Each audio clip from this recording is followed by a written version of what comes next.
See? And when he stopped the gladiator competition in Constantinople, because now Constantinople is a walled city.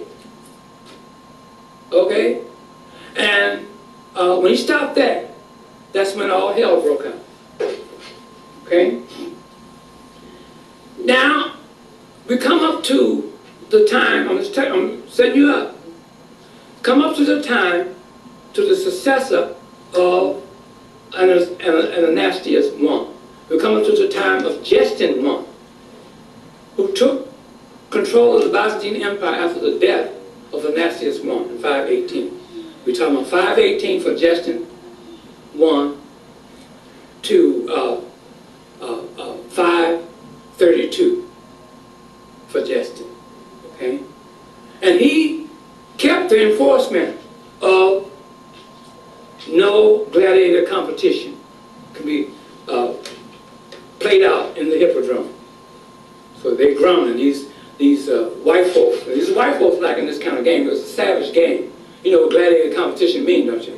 They have those long old poles and they ride on a horse and they poke each other and kill each other till they die, you know. So we don't deal with nothing like that. The savages. So anyway, he kept that in place until he died. And his nephew, Justinian I, and his wife Theodora took over the Byzantine Empire. This is where the good stuff comes in. Okay? Now you still had the argument over whether this Christ had a human nature. It hadn't gone away. They argued over this thing having a human nature for 921 years. So what Justinian did in 532, he commissioned African architects and African builders to build the world's first Christian church, known as the Church of Hagia Sophia in Constantinople, Turkey. That church and university, which is the world's first university for European white men. They allow women to come in. Okay? The church and the university was staffed by African teachers. So, if you want to see, like I said before, Europeans did not develop in Europe. Why? They had no writing system. No writing system, you cannot have no institution. You see that? So they developed there in Africa, beginning with the Hagia Sophia. The African teachers taught them. Now this is the world's first Christian church, right? Commissioned by Justinian and his wife Theodora in 532, finished 5 years later. The picture of the Hagia Sophia is right here on my book, the cover. But you see these minarets on there. That was put on there many, many years later, over 1,000 years later. Now, when they finished building the Church of Hagia Sophia, you know what date it was? December the 27th, 537. And my wife writes a very important chapter in the Historical Origin of Islam book on what happened to the Church of Hagia Sophia.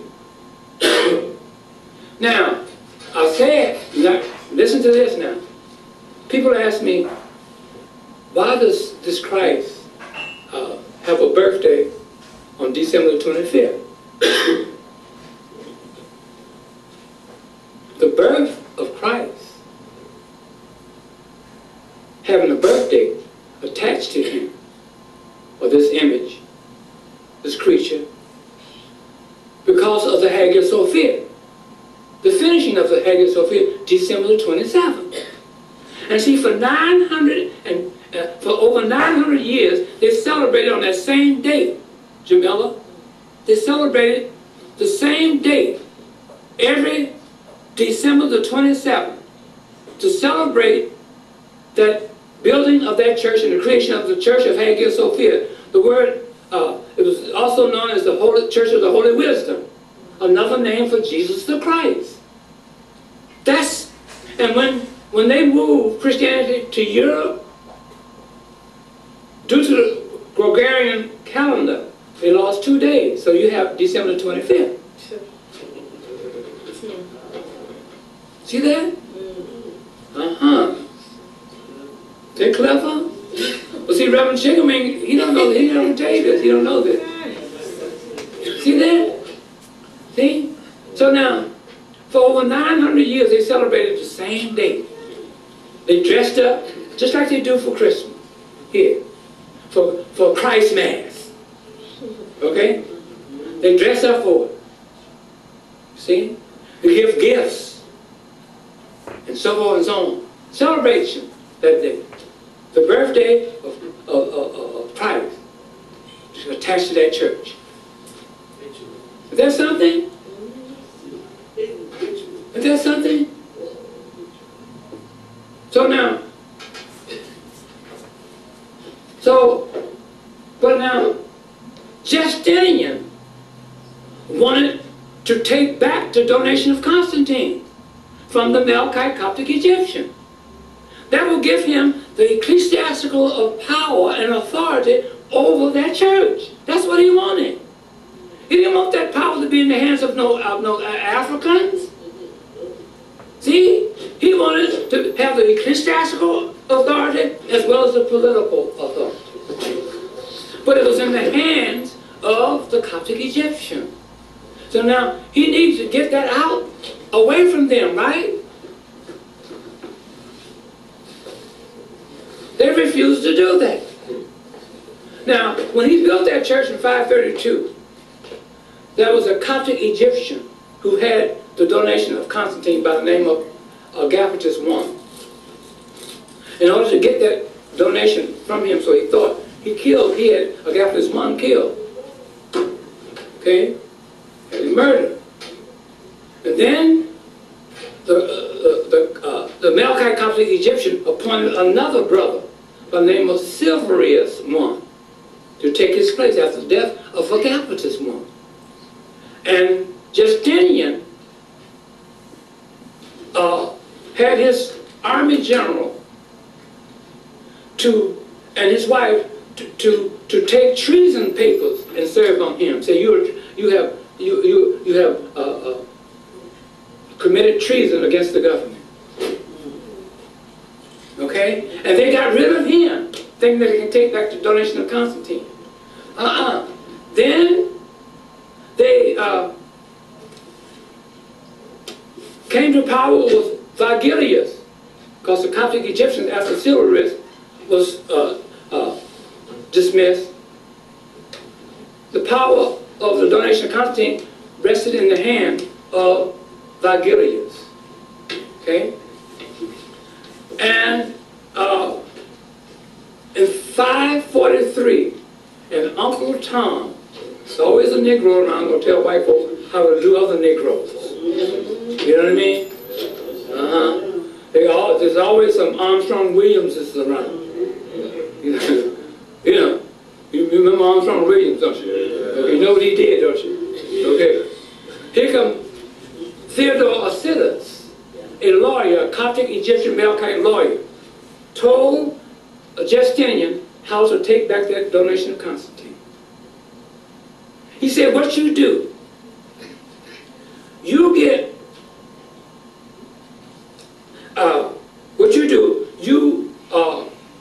oppose the 3 chapters. Now, going back to that 3 chapters again now. You denounce the 3 chapters. Now, the 3 chapters was letters written by these 3 African bishops, Theodore, Theodoret, and Ibis of Edessa, against the Nestorians and the Monophysites. But now, Justinian said, denounce that these 3 chapters was wrong. Okay? And get Vigilius to take up communion with the Monophysites. See? So Vigilius said, no, I'm not going to do all that what you're talking about. You think I'm a fool, don't you? See? So that didn't work. So they called the council of Constantinople II. You see that? Constantinople II, 553. And right after that council meeting, they found Vigilius mysteriously dead. Killed him. So therefore, they took back to, Justinian took back the donation of Constantine. And he became the ecclesiastical authority over the Hagia Sophia. And he was able to appoint whomever he wanted, like the bishop. He appointed the patriarch of the Hagia Sophia, were all Africans. So your first popes of the Roman Catholic Church, see, the Hagia Sophia was the Roman Catholic Church. The Catholic means universal church, okay? And all Africans were appointed popes of that church, of the papas, you see? And he began to appoint the patriarch of the Hagia Sophia. You see that?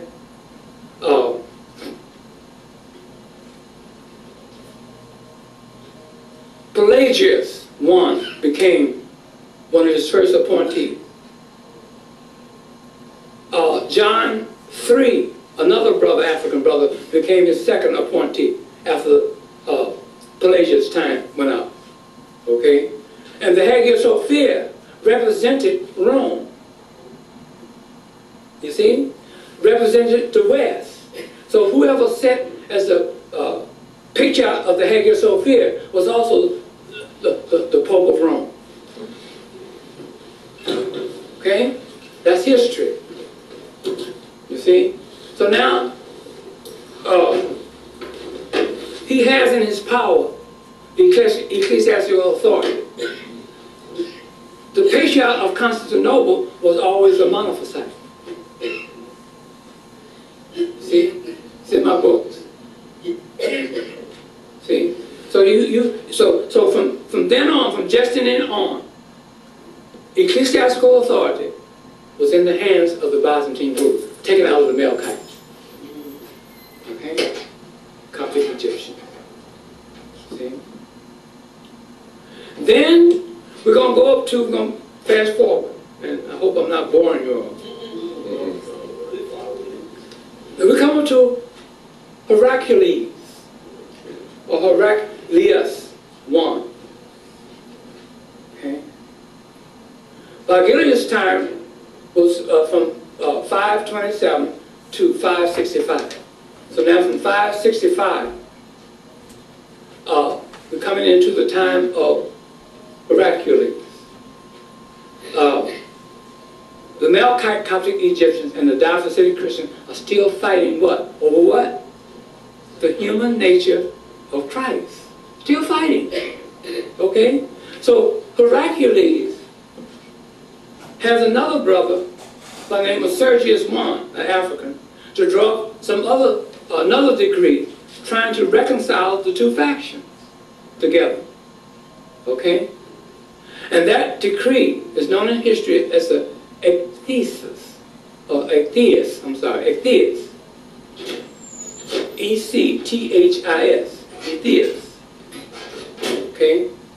And that was supposed to reconcile the two feuding factions over the human nature of this Christ. Okay? But that didn't work either. That didn't work. So now, we come up to the time of Constantine III and Constans II taking over the Byzantine Empire after Heracles. And they brought up another decree. Now, the